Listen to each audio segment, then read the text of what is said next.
Thank you all for joining our session today to discuss successfully implementing DevSecOps in the cloud, and particularly important for customers in government these days who are adopting the cloud. I'm very privileged to be joined by Alan Ning, who's a software reliability engineer at the VA Digital Services team.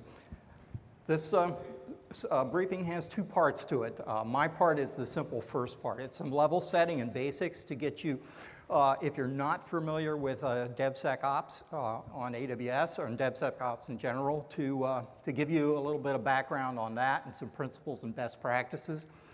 The real meat of this presentation is Alan, who's actually worked with the VA Digital Services team to successfully implement DevSecOps in the cloud at the Department of Veterans Affairs. So what is DevSecOps and DevOps? It's all of these things, basically. It's a cultural philosophy change and development from the old waterfall methods. It's an alignment of IT operations and governance, improvement in software development, breaking down some barriers between development community and IT operations. And it's akin to agile software development, but integrated in with IT operations into this. So we're trying to get out of the old paradigm of developers airdropping code over to operations and then having them debug the code, send it back. So what's missing in all of this? It's security. So agile methodologies, when they were first evolved from waterfall methodologies, didn't often incorporate security. And so security was done after the fact. The audits were sent back to IA for resolution and so forth. So DevSecOps is an addition of security by design built into the DevOps operation and built in at all levels so that it's an agile IT infrastructure with security built in with development. So why should this be adopted, or what's important about having the sec piece of DevSecOps in it? Number one, missions are increasingly technology and software driven. Security has been in the past and will continue to even be more important as job one, or sometimes AWS, we call it job zero. End users are expecting more continuous rapid improvements and delivery of mission support through their software technology, and information technology operations needs to be able to provision infrastructure rapidly to meet mission needs. Traditional methodologies for development and deployment and security can't support this new reality of requirements for the mission, and that as a result, innovation and mission support are constrained by the obsolete policy and process. And that's what we're here to talk about today, particularly Alan, about how policy and process and culture needs to be remade for this new world. So there's some principles to consider when you're building a DevSecOps environment, and they're listed down here. Ubiquitous collaboration and communication, breaking down barriers between all disciplines. And this is frequently the most difficult job to do, the cultural changes. Working as one team end to end. Learning to treat infrastructure as not just wires and plugging in crash carts and power supplies, but infrastructure as code. And then finally, being able to govern in an agile manner by delegating and integrating mission support in an agile way so that everything could be automated, everything could be tested, everything can be measured. Some pillars that support these principles.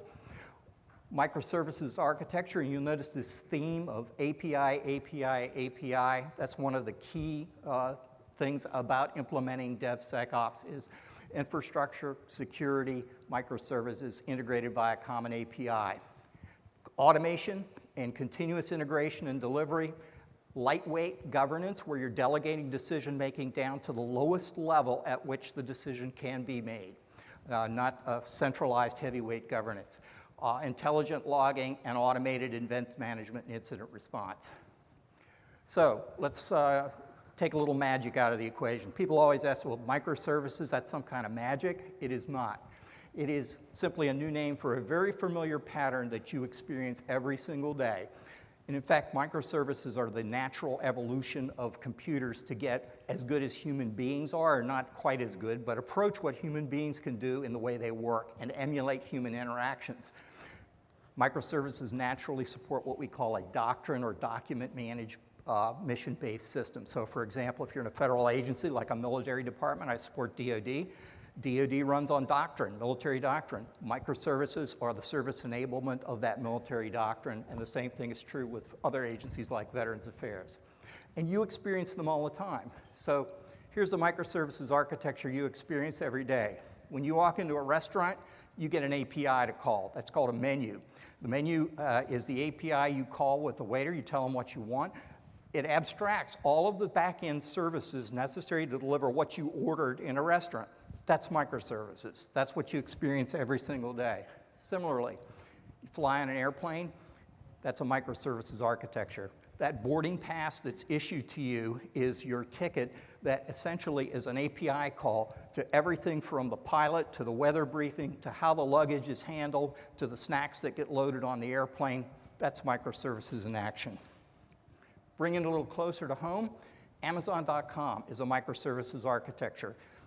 It's a generic retail platform with a common API that allows Amazon to basically catalog, list, market, and sell virtually any product with this common set of services. So it doesn't matter whether you're buying AWS Web Services or whether you're buying books or video, it's all a microservices architecture. That's now making its way into the federal government, which is the focus of this presentation, because the original project that spawned this in VA Digital Services was the Vets.gov project, consolidating into a microservices architecture services to provide from what literally were hundreds of websites for veterans to have to navigate down into a few simple, human-readable, human-actionable services that provide better services to veterans. Infrastructure and security as code. I mentioned this before. Why should you think about doing this instead of a traditional approach? It gives you all of these benefits.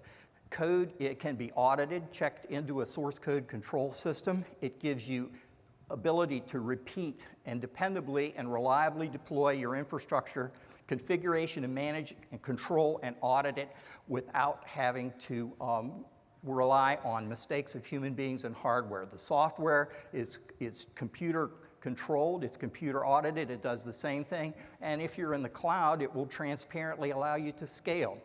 Anything, bottom line, anything that's done manually is not repeatable and scalable or consistent as an automated process. Infrastructure and security as code in the DevSecOps environments allows you to provision your capacity on demand automatically. As I said, provision those resources in a very predictable way, time after time, to put those scripts that are provisioning not only your code, but your infrastructure through security audits ahead of time, and absolutely provide the fact that the environment will be compliant with your security requirements time after time, and allow you to make configuration changes that are repeated, standardized, and automated.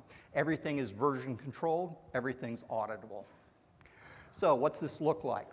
In a DevSecOps environment, it looks like a typical continuous integration, continuous deployment pipeline, AKA CI/CD pipeline, with security integrated into it. So you're integrating not only your code build, but your infrastructure build, and integrating your unit tests for your code functionality, along with unit tests that test the security of your application, including vulnerability and penetration testing in the automated deployment cycle. So what you end up with is this. You end up with, for example, on the side over here, we have a series of environments from development, testing, DR, production, all of which may have different security requirements, but all of which can be automated and put into a DevSecOps environment where the infrastructure pipeline and the code pipeline are both version controlled and automated, so that your builds are consistent every time you deploy infrastructure and every time you deploy code. For example, one of the projects I worked on with the United States Air Force, a high-profile system developing next-generation GPS satellite control systems, they literally took their deployment for their development environment completely from the ground-up infrastructure and everything to do in 20 minutes from a process that was taking them weeks to build and deploy new development environment. There are also lots of we're talking about automation, lots of tools. This is a not far from complete listing of tools that are available to help you in this process. You'll see some of them on there that we have from AWS. AWS has a number of native tools that we allow you to use should you choose to use them, things like CloudFormation, OpsWorks, AWS Config, et cetera. We have other partners that offer various tool sets that help you automate. So with that, I'd like to introduce my colleague, Alan Ning, who is going to explain implementation of DevSecOps in the VA. Thank you, Jim. So my name is Alan Ning. I am a site reliability engineer at the VA Digital Service. So when Jim asked me to actually speak for this conference, I was like, did you get the right person? Because while I implement DevSecOps every day, I certainly I'm not a bleeding edge DevSecOps engineer. I didn't invent anything. All we do is merely follow the best practices. So then Jim told me that you folks in digital service in the VA might be one of the few teams that are doing DevSecOps correctly in the government space, then it kind of clicked. Because the hurdles the digital service team in the VA went through to actually implement DevSecOps correctly was no joke. We actually went through a lot of hurdles to go through a lot of incompatibilities with policy and culture. And that's partly what we're going to be here talking about today.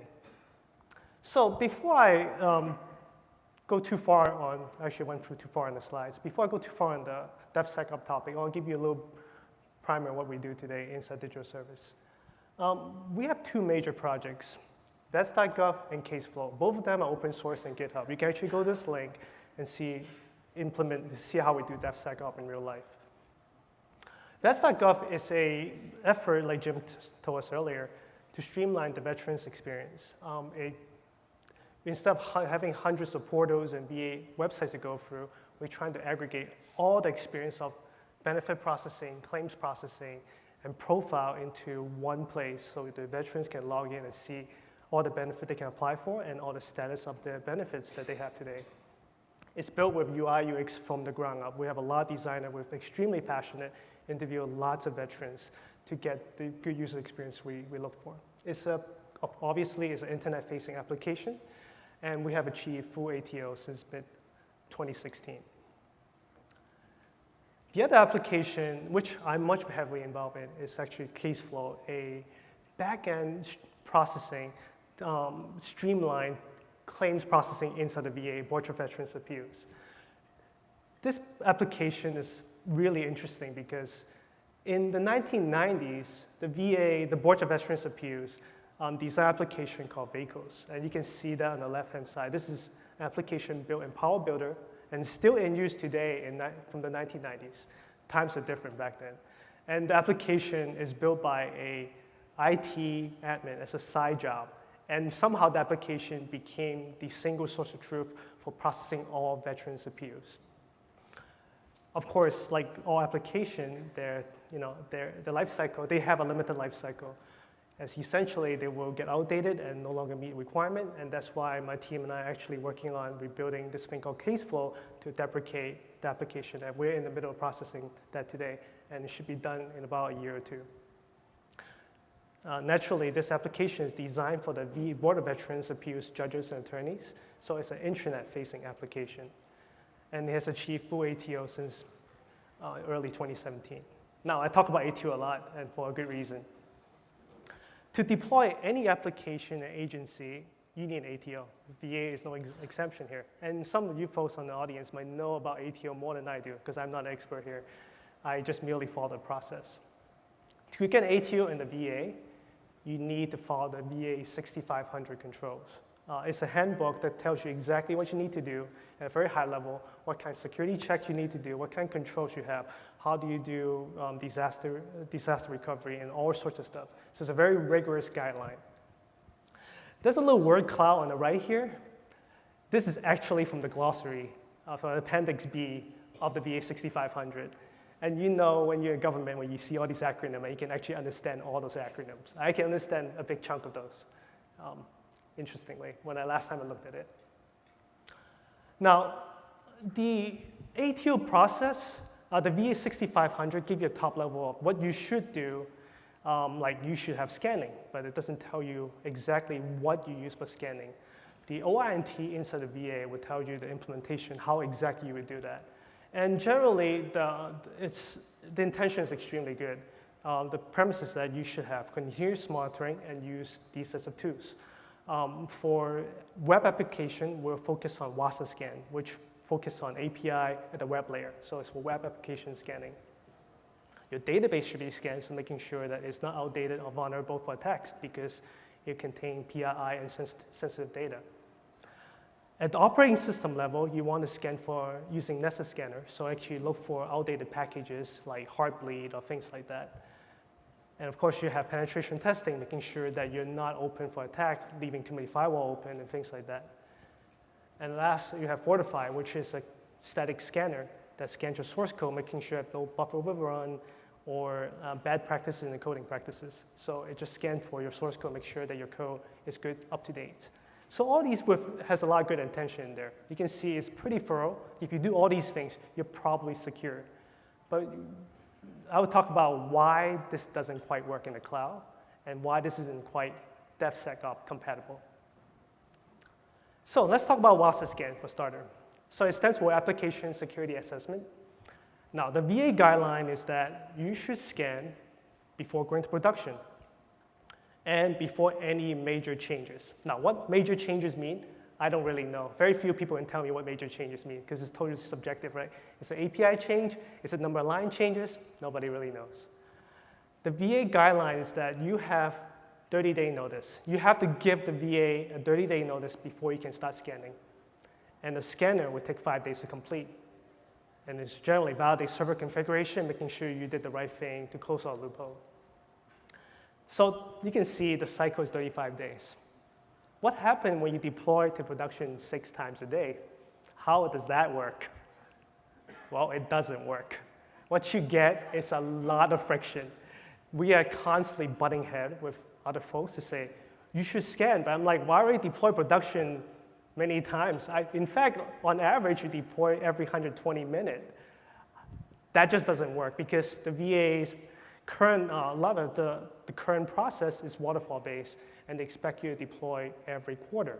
And every quarter deployment, it works great because 35 days is well within a quarter. So it worked great for a lot of applications, but when you move faster, where you actually have DevOps culture and you deploy continuously and frequently, there's a lot of friction. And that's just one problem. I'm only scratching the surface here. So, and Nessus scanner, right? So we move beyond the application. We're moving into the operating system level. The VA wants us to host a Nessus scanner inside of VPC. That's fine. So I actually do a lot of that work. We have a Nessus instance in the non-production environment, and its job is to scan all the operating system within the VPC. The scanning is triggered by CSOG. They have direct access to the account, and they just press a button, the scanning happens, and it runs generally once every month. And once the report is run, I'll get Excel sheets. Our team will get Excel sheets and list out all the vulnerability report by Nessus. And the guideline is that you have about 30 days to address the issues. So if you cannot address it, you give an answer. If you can fix it, say that you fixed it. Then you wait for the next 30 days to get another scan to see if you actually really fixed the issue. So this is kind of like, good leap of faith, right? To kind of trust us to actually fix the issues and not kind of dodge our way out of it. But when you deploy 6 times production every day and your environment is constantly changing, almost every report we get is outdated. So when you deploy behind a load balancer, elastic load balancer, behind all the scaling group, your IP addresses are almost never the same. And if they do become the same, they'll probably be repurposed for a different application. So by the time we get the report, we look at half the IP addresses, they are generally invalid, and they are totally outdated. Instance no longer exists, or if they exist, it's for the wrong application. So a lot of times we just tell them, not applicable, not applicable, not applicable. You can kind of imagine what I do in Excel sheet here. That's just Nessus, right, and WASA scan. There are more incompatibilities with DevSecOps and the way OIT operates today. Not all the security controls are VA's responsibility. For example, you have things like inherited control and hybrid control. How do you explain that? You have PaaS services like S3, Lambda doesn't even have a server. It's a serverless computing, right? That's by definition. And then you have Snowball, which is literally a hard drive that Amazon ships to you. How do you scan that? That doesn't make any sense. Our data, a PII is stored in Amazon RDS in a Postgres database. The database scanning is covered by FedRAMP. We don't do that. You cannot scan that, in fact. You're not allowed to scan it. You cannot get into underlying operating system to scan the database. And of course, some of the tools don't work. At the point when we actually went to ATO, Fortify didn't support Ruby. So how do we do this? We were really struggling when we first started. We couldn't meet the guideline. We want to do the best practice. We want to follow the guideline, but the tools just don't allow us to do the work. You can kind of see that the current OIT guideline is that the coverage is very infrequent. It's very spotty, like monthly to quarterly, a common guideline, it just doesn't work. The feedback loop is large. You have 30 to 60 days turnaround time. And by the time you have 30 to 60 days, you have 300 versions behind the scanning. The security tools are just not suitable for the daily deployment. And that's when the team decided that we have to go beyond the OIT guideline. And that's where kind of DevSecOps, it kind of motivates us to become DevSecOps compliant. But DevSecOps is just a natural evolution. It's not a thing you force yourself to do. It's a natural evolution. If you do DevOps, you will need to do DevSecOps. It's just the nature of things. That's how it works. Well, for starter, you need to have your security checks built into your CI pipeline. You should have your security updates built in your CD pipeline. So you have security checks and updates happen every time you go in production. Security is baked in the code, just like linting and unit testing. This is a pipeline that we deployed today in Caseflow. It's not a complicated pipeline at all. In fact, it's very simple. And you don't need a very complicated pipeline to do DevSecOps. This is actually in production today. In fact, because our code is open source, you can actually see the CI part of the pipeline running in production every single day online right now. The CD part of it is actually in our VPC, so you cannot see it. The flow is pretty simple. A developer will actually develop code in a branch, and they will commit the code as a PR in GitHub. And the CI runner, in our case, is Circle CI. You can pick any CI runner you want. We'll pick up the code, the changes, and say, let's run all the unit tests, and let's run all your linter, and let's run security checks at the same time. And I'll talk about what security checks are in a bit. And if everything looks good, you go deploy.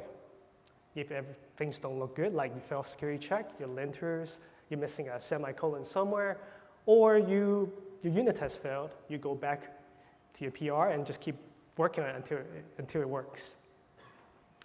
The deploy pipeline is actually pretty simple too. Jenkins would say, oh, look, something got merged to master. We'll pick up the latest deployment and bake an operating system, bake an image out of it, and one of the stage of the baking is actually doing operating system updates. Operating system update is one of the most crucial things you can do for security because it keeps your operating system up to date constantly. Now you notice that there is no additional stages for DevSecOps. It's totally part of the DevOps pipeline. It's just one more thing within the stages that already exist. And that's how you get seamless, there's no friction with your developers. One thing you don't want to do is having security as a separate thing and cause a lot of friction to the developer. Security should be a culture.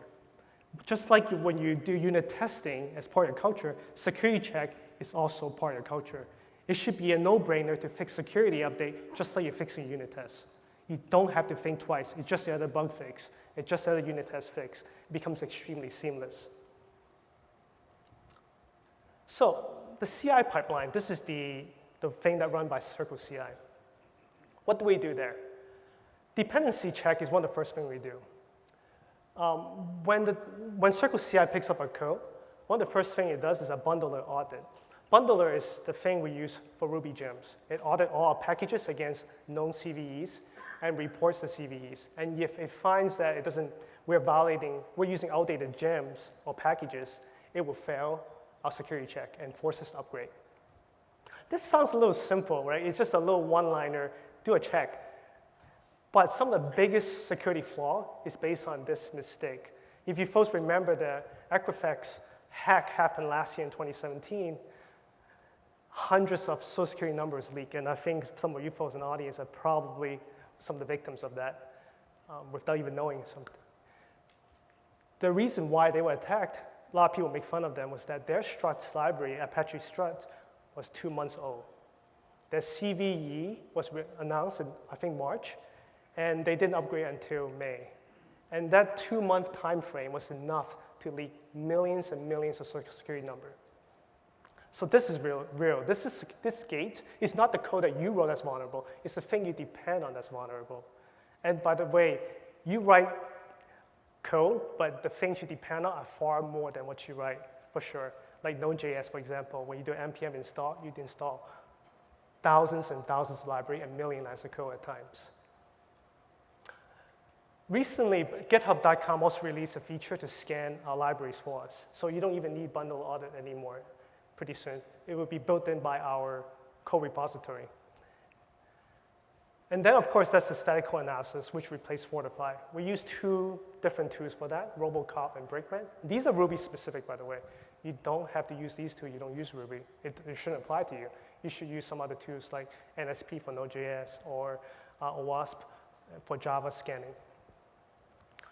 Robocop scans linters.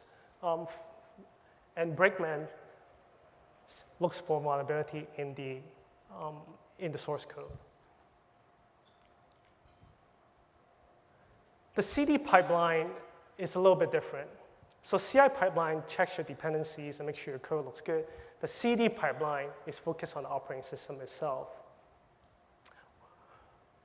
We use a pattern called immutable deployment. So what happens is that when we deploy, we start an EC2 instance, put all the source code in the EC2 instance, run an update on the operating system, and bake it into image.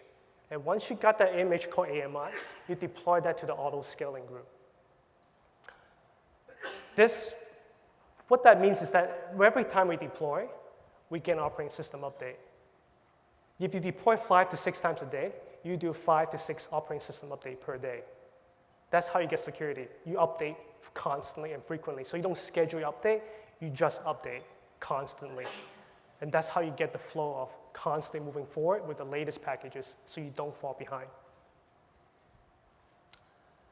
And one thing we found was that, so we do get Nessus Scanner reports once a month from OIT. And consistently, the thing that is most vulnerable, with the most vulnerability in our report, is actually the things that we deploy the least often. Applications almost never have any vulnerability because they get deployed 5, 6 times a day. Things that we forgot about, like Jenkins. We don't deploy Jenkins. We didn't deploy Jenkins frequently. Or your Bastion host, your jump boxes. We use Prometheus Sentry to do monitoring, and that's our tool set. And we don't deploy that often as well. We didn't deploy that often. And last, it's actually interesting. The Nessus Scanner report its own vulnerability because we didn't deploy Nessus frequently enough. So once we found out that pattern, we actually decided to deploy everything every single week. So everything you see in the entire environment changes constantly. The oldest operating system would be probably 1 week old. And that's how you get the latest update, so you don't fall behind. So there are a lot of success stories going on here. One of the best one I would say would be January 2018 when the Spectre and Meltdown attack were announced. Like, for those who follow the news, I thought the whole world's about to end. Like, every single processor was vulnerable immediately. Like, that was the end of the cloud, right? That was what I was thinking at that point. Well, AWS released kernel update within 2 days and gave us an announcement saying, all right, when the kernel patches get applied, you should be at least blocking the first wave of attack. I didn't care. Apparently, when I deploy every single day, I automatically get that update anyway. I didn't have to do anything. It was just business as usual. We didn't have to do a single thing. The kernel did have a minor impact on the I/O performance when we get the latest patches for the I/O intensive app, but that's about it. Like, I woke up, pressed the deploy button, and I just kind of like It was 9 to 5, regular day for me. So, and I know some other teams were planning a upgrade cycle and a weekends, a downtime. We didn't have any of that. So that was, to me, a major success story, was that we had nothing to do. That's why you know you did something right. But that's just a success story. So I'm going to talk about things that did not go so well, and that's where it gets interesting. I'd be lying to you if it's all rainbows and sunshine, right? It's not. Like sometimes when you actually deploy that, DevSecOps with the bleeding edge, it doesn't work well with the government all the time. DevSecOps is not a common thing in the government space. Security and compatibility often run against each other, and even more so in the government. And I'll give you an example of what happened. So we had a legacy system that we integrate with. We call it LDS. This is the acronym here. The real name is sensitive. Right? This is not the real name, so you won't find it online. LDS is a legacy document store. It has about 60 to 80 gigabytes of, 60 to 80 terabytes of veterans claims, legacy claims. There are multiple claims processing systems inside the VA, but this one is about to be sunset. But the sunset application in the government space takes a long time. It takes years. So this application is probably on its last leg, but it still have a few years left in it. LDS runs Java 6 and Solaris 11 in production. This is real. And it's not even the latest version of Java 6. It's an older version of Java 6. And it's in sustainment phase, and it's no longer being actively developed. And I'll get back to LDS in a bit.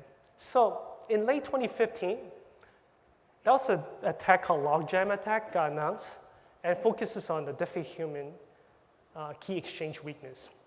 Essentially, diffie-human is something when you do a TLS exchange, key exchange, you ensure for secrecy. This attack focuses on keys that are less than 1024 bits. If your keys is too small, you're vulnerable to this attack. So starting in 2016, OpenSSL, they start requiring at least 1024-bit keys. In 2017, October 5th, Amazon Linux upgraded the OpenSSL to 1.0.2K. And this version does not allow 1024-bit keys.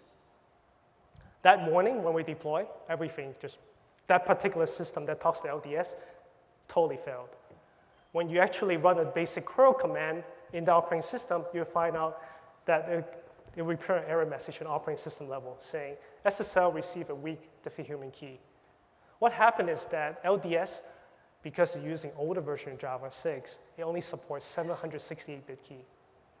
So it clearly was not compatible. This is where DevSecOps fails. When you run too fast and become bleeding edge, you end up not being able to talk to a legacy system. This is real in production. Well, things were on fire immediately that morning. We had to roll back. Well, first thing we did, so this is every minute counts at this point. Well, immediately within 10 minutes, we roll back to the previous configuration, so at least we can keep production running. We had to freeze the base image, so we stopped the operating system update. We tried to downgrade AMI, but we couldn't do it. There are a couple reasons for that. One is that Amazon, when they upgrade the operating system to a new version, the previous one that we depended on at that point no longer exists. Another problem is that if we actually force operating system to downgrade OpenSSL, we risk a lot of incompatibilities because OpenSSL is such a core feature in the operating system. So that to us, that was extremely risky. So we just froze the operating system that we know worked and had an older version of OpenSSL, and that became our deployment baseline for a while. But that's just duct taping problem, right? It's like you're leaking, you just put a tape on top and you think it stopped leaking, maybe for a day. That's about as long as the solution can last. So we needed a couple term fixes, short-term fixes, intermediate-term fixes, and long-term fixes. So we started planning out, okay, how do we do a short-term fix? We did something pretty ugly in my opinion. We actually modified the code to disable all DH-based key exchange. So we fall back to AES 128. This is pretty bad because first of all, it's intrusive. We actually modify application code for operating system failure. And we actually drop from a weak cipher to a weaker cipher because we actually lose the forced secrecy. This fix lasts for about a week because we felt really uncomfortable with it, but we had no choice. We need to keep the production pipeline running. One thing about pipelines is that when you deploy 5, 6 times a day, when you get used to that, the developer gets extremely grumpy when you don't get to deploy 5, 6 times a day. This is real. Like, they're like, why can't I deploy? Well, I'm still working on it. So everyone's looking at the SRE team like, can you fix this right now? We were actually, in my view, the room was on fire. So the DevOps team, SRE team, came up with an intermediate term fix. We set up a proxy called Envoy. It's released by Lyft, open source proxy. And we use Envoy proxy to funnel all the LDS traffic through that particular proxy. So essentially, we use an older version of OpenSSL in that Docker container that runs Envoy, and we containerize our risk. Now, we are still insecure, but at least we're not as insecure as breaking the entire operating system. We're just making a container insecure. So our operating system goes back to normal, but our container is the ones that's dealing with the insecurity. So like I said, we are containerizing our risk. This worked for about a few months. It's a good enough solution. It makes us feel better, but it's not great. The long-term solution, of course, is to fix the real thing. So we end up calling up the LDS team and say, all right, we found this problem. The team worked with us. Well, because they are in sustainment mode and they're traditionally waterfall, it took them about 6 months to resolve the issue. But as of March 2018, all the service has been upgraded, and this vulnerability no longer exists. So that's good news for the VA. So this is real. This is like a particular real-life example of when you implement DevSecOps in the government space, and they backfire on you. So we are still learning how to implement DevSecOps correctly today. It's not easy, but it can be done. And if you have a DevOps culture, it has to be done. Well, last slide for me is the shameless promotion. USDS is one of the most passionate places I've ever worked in. People are amazing, and if that kind of problem sounds interesting to you, what I described, join us. It is changing the country for sure.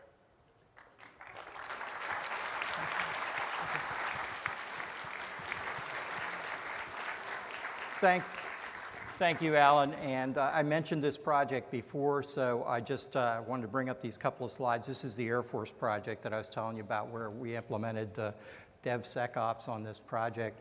And the same kind of thing that Alan was talking about, but we got, just like Alan said, a complete build of the entire development environment. That includes operating systems, VPCs, all the network, all the infrastructure to less than 20 minutes. And we were able, using DevSecOps, to shrink their software test cycle from an 80-hour cycle to less than 3 hours for a full deployment test.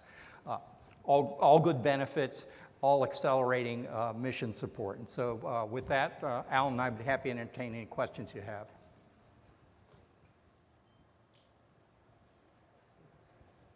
Yes? I was curious, for the tools that you deployed, and I saw that you got scanners, but are there any like endpoint security tools that get deployed as well, like AV? Oh, you mean like scan? Oh, the question is, do I scan any endpoints in my applications today? Or even, I guess, within your host, like your Bastion host. Are there like antivirus software installed in those hosts? No, not today. So one thing I want to be clear is that we have a lot more room to improve. Security is an endless improvement phase. One thing we're looking into is when we deploy, we do a nested scan in the real time. So one thing you didn't see is that we do bundler scanning, auditing, and CI/CD checks and updates, but we do not do nested scanning immediately. And one thing we're looking into right now is, can we actually scan using nested on the fly as we deploy, and make sure that that will be the next gate. Thank you. Other questions?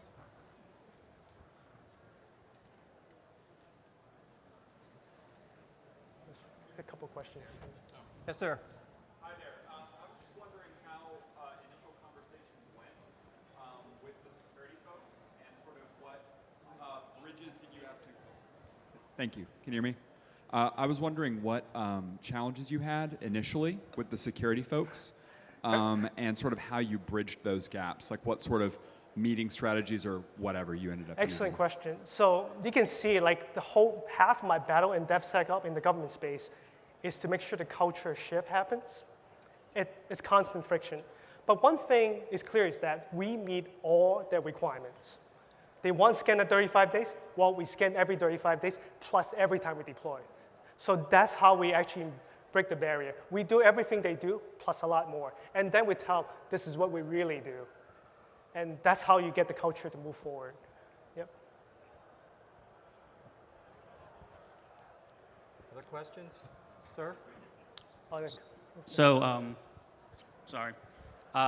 When you mentioned you were doing the security checks in the middle of your peer review of the code, you didn't really break that down. I think you just mentioned that a little bit a second ago.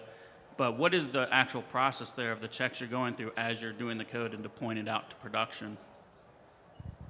So the question is, what kind of checks do we actually do when we before we go to production? So when you create a PR, what happens is Circle CI will actually run through all your checks, bundle audit, Brakeman, Robocop, and a couple other things too. We check everything, and if any of them fail, it's up to the developer's responsibility to fix that. And that's why I say about the culture. The developer is responsible for the code security, and that's where you get DevOps culture coming in. Developer and ops are really combined. So developer manage security at the same time when they write the code. So to them, actually recently, last night I just got a PR failure from one of the team members and say, oh look, one of the libraries is outdated. And that developer actually went and updated the gem file and updated the package. So that developer essentially is fixing security issues as they make the PR. So that's part of the process. If I can piggyback on that real quick. What is the process when you take this? I mean, now that you have the ATO and you have to go in and send this up to like your ISSOs or whatever, and they're checking it, are they checking this in real time, or are they still doing it in the same process where they check every 30 days, 60 days, 90 days? Good question. Today, the ISO that we deal with are still doing that traditional process. The process is written in stone in the VA 6500 guideline. We have no way around that. But we're going far beyond what they do today. So are you basically just bundling up everything, and then every 30 days they're checking right. and saying, okay, we see That's all right. these? Uh-huh. Yeah, this is where the cultural aspects really come in, because while you're adopting this culture and really demonstrating the benefits and getting buy-in, you're building that trust for the distributed governance. And so, for example, before I joined AWS, I was doing DevOps at the U.S. Coast Guard Operations Center, and it took a few years before we built that level of confidence where we could get these security decisions and revisions and push them down to the low level, where we actually had ISSOs involved in the production meetings for the DevOps team. Sir? I was just curious about the pipeline that you described seemed to rely on certain events to happen for deploy to be triggered and a build of your AMI and stuff. I wondered if, let's say you don't work on a particular application for a week, maybe the developers who normally work on that go on vacation or something. Do you kind of like have a minimum number of deploys you do to make sure you get updates, or how do you handle that? So the question is, when nobody's doing anything and no deploy happens, how do we get update? This is an excellent question. We're right in the middle of that right now. One thing we're working on is we found, well, weekend right now we don't deploy. 2 days, that means we have 2 days of insecurity, essentially. We can easily set up a schedule to deploy every 9 o'clock in the morning, even the weekends. So this gets a little tricky because there are 2 teams inside the digital service right now, Vets.gov and Caseflow. Vets.gov has the developer DevOps culture come into play here. Vets.gov is a 24/7 public-facing application. Caseflow is a 9 to 5, 9, more like 6 to 8 p.m., 6 a.m. to 8 p.m. application, and nobody works on Sunday. So when you deploy on Sunday and they fail, what happens? So this is more like a culture, working schedule, pager duty kind of problem right now we're dealing with. In perfect world, we should deploy every day, no matter what happens, even in Christmas. We are not quite there yet. Like I said, we are still in the process of improving our pipeline. So we still have a little bit of loophole to go through. Yep. Oh, sure. Oh, thanks. Do you guys employ test-driven development to make sure that your test suite's always up to date when you're doing deployments this frequently? Make sure you don't have any regressions. Sorry, the question is, do I deploy to a test environment? No, test-driven development. Oh, test-driven development. Well, the word test-driven development is kind of loaded. So if we have very good coverage in our code, do you consider test-driven development? Or do you think of it as a write the test first, then you write the code? We don't do write the test and write the code. Like that, I don't think that really works in the DevOps world. There's way too much overhead, and you end up testing the wrong thing. But we do have very good coverage, and we focus on the test that matters. Yep. Hello? I have a question over here. So I want to pull on the thread on TDD, actually. So I'm in a project called Castle for the United States Air Force, and we run the entire DevOps cycle, and we do TDD. And the way we do is we do write the test cases first, and we actually are successful at developing applications to a point where we have a security ATO process built CI/CD now. So pointing on that thread, you guys were talking about security earlier on. What is your next steps for having an automated ATO? Because that's what we're working towards. If you're working towards the same thing, I'd love to get together and sit down with you. Sorry, we didn't get all of that question. So could you repeat it, sir? There's a lot of echo here. Sorry about that. Sorry, I have a slight head cold, so I'm sorry for the microphone. We're working towards an automated ATO CI/CD process. And it sounds like you guys are working towards the same thing. I'm wondering what that might look like for you guys, and if we can compare notes. So I'm looking about, so the question is, this gentleman has an automated ATO built into his CI/CD process, and he's wondering what the status is in VA, and if you're working towards the same thing of automated security documentation updates. Well, in that case, it sounds like you're ahead of me. I will have to talk to you afterward because I don't have that automated. My ATO process is still an annual review process, and it's pretty painful. Pretty painful, yeah.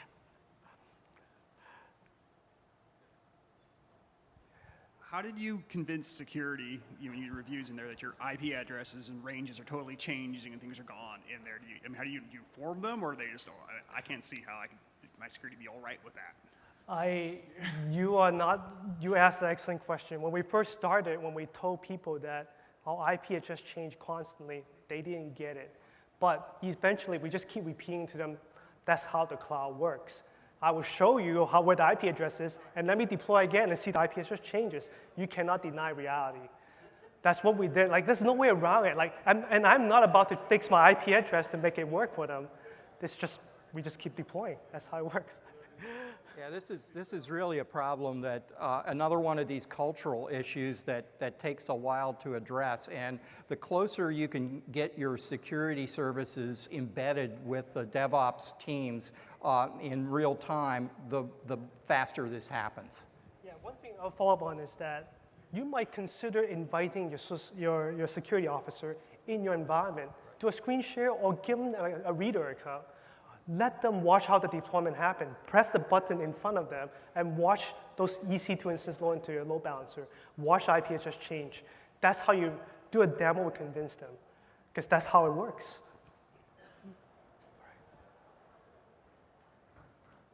Other questions? Gentleman in the back. Hey, what do you see the role of serverless infrastructure in terms of affecting the security sides of SecDevOps? Wow. Jim, you want to take that one? I don't have any idea right now off my head. So. Excuse me, just repeat it again for me. I think how the service. With a lot of the push for serverless applications, okay. how does that affect the security side of SecDevOps? So the answer to that question is going to be the shared security model. So for example, when we get serverless functions such as Lambda and S3 accredited, Amazon, AWS is on the hook for that accreditation, for that continuous monitoring and improvement, for remediating any of the vulnerabilities that come up. And so what you're relying on at that point in time is our POAMs, our fixes for that service, because if we don't maintain the accreditation status, for example, we get FISMA High accreditation for Lambda, if we don't maintain that, we lose our ATO for Lambda. So with serverless computing, you are, in exchange for just calling an API like you do with Lambda or you do with S3, you're giving us more responsibility to maintain that security, and you're relying on the accreditation. The example I give is, so folks, when they put their money in a bank, typically don't go ask the bank to inspect their security system in their vault to decide whether or not it's secure enough to put their money inside of it. They depend on qualified auditors that inspect the banks and say, hey, this financial institution is worthy of your trust and security. And that's kind of the model that you're using in the cloud.